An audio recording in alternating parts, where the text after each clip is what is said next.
What helped Derek Dull go from academic probation to the dean's list? Something he'd never used before: flashcards. Come back in my dorm room right now and I got stacks of note cards with rubber bands around them for each class that I'm in. Flashcards, they are my hero. Allison Siegel tutors math at Indiana Purdue at Fort Wayne. She's a junior majoring in accounting. Every test I've ever taken, I've made flashcards for. I can't take a test without them. That's just how I memorize my information, and they do wonders for me.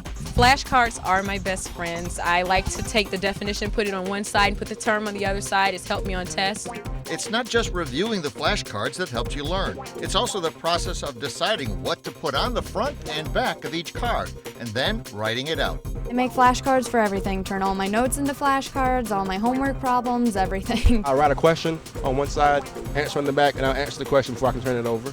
Adele McFarland, an Indiana University junior, teaches study skills to first-year students. Languages you have to do flashcards with. That's the only way you'll learn the vocabulary. Name a subject, any subject, and students find a way to use flashcards. And I'm taking astronomy right now, and we have a test next week, and the flashcards will make an appearance.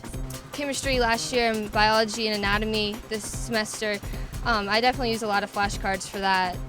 One creative way to use flashcards is to use different colors. I was working with a young lady who was struggling with human anatomy and remembering body parts and where they all. I said, well, do your head in all pink cards, do your chest in all blue cards, and do below the waist, And she said, that'll work.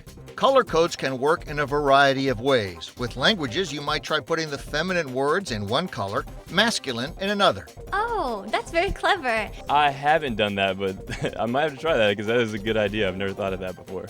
Colby Kirk, a junior at the University of South Carolina, teaches study skills to first-year students. The cool thing about flashcards is you can use them anywhere. While you're standing in line down there at Subway, that's where you pull them out and you're reading through them. Or the 5 minutes before class, you pull them out, you're reading through them. If I need to, go sit and wait for a class to start, I can use my flashcards. It's really easy. You can stick them in your pocket. And then you start organizing them. Well, this one I know now. Okay, put that in a separate pile and you come back to that in a week. And if you still have it then you probably will have it for the test.